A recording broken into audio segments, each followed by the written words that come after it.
नागपुर स्फोट प्रकरण में मृतकों की संख्या बढ़कर 19 हो गई है।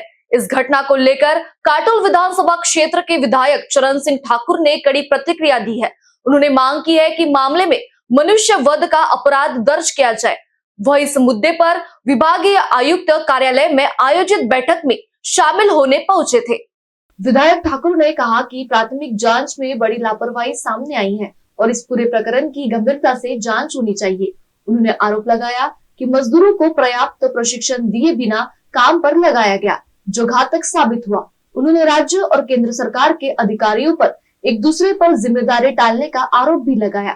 ठाकुर ने मृतकों के परिजनों को 75 लाख रुपए और घायलों को 25 लाख रुपए का मुआवजा देने की मांग की। उन्होंने चेतावनी दी कि जब तक उचित मुआवजा घोषित नहीं किया जाता, वे वहां से नहीं हटेंगे और मृतकों का अंतिम संस्कार भी नहीं होने देंगे। साथ ही उन्होंने राज्य सरकार से स्पष्ट एसओपी मानक संचालन प्रक्रिया जारी करने और निरीक्षकों की नियुक्ति की मांग की। उनका कहना है कि एसओपी लागू होने तक संबंधित कारखाना बंद रखा जाना चाहिए। झाली ती अतिशय दुर्दैवी आहे आणि याच्यामध्ये कंपनी मालकाचा त्या ठिकाणी दोष आहे। कंपनी मालकाने कोणत्याही प्रकारची व्यवस्था त्या ठिकाणी केलेली नव्हती।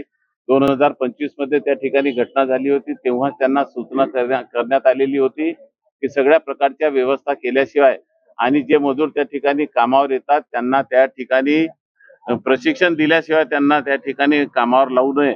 कारण की हे अतिशय दुर्दैवी घटना जी आहे ती कालची आहे आणि म्हणून माझा सगळ्यात पहिला प्रश्न आहे की कंपनी मालकावर मनुष्य वधाचा त्या ठिकाणी गुन्हा दाखल केल्याशिवाय दुसरा कोणताही त्या ठिकाणी त्याला सवलत देण्यात येऊ नये। त्याच्यावर तो गुन्हा दाखल झाला पाहिजे आणि जे मृत कुटुंब आहे त्यांच्या कुटुंबियांना 75 लाख रुपयाची मदत दिली गेली पाहिजे।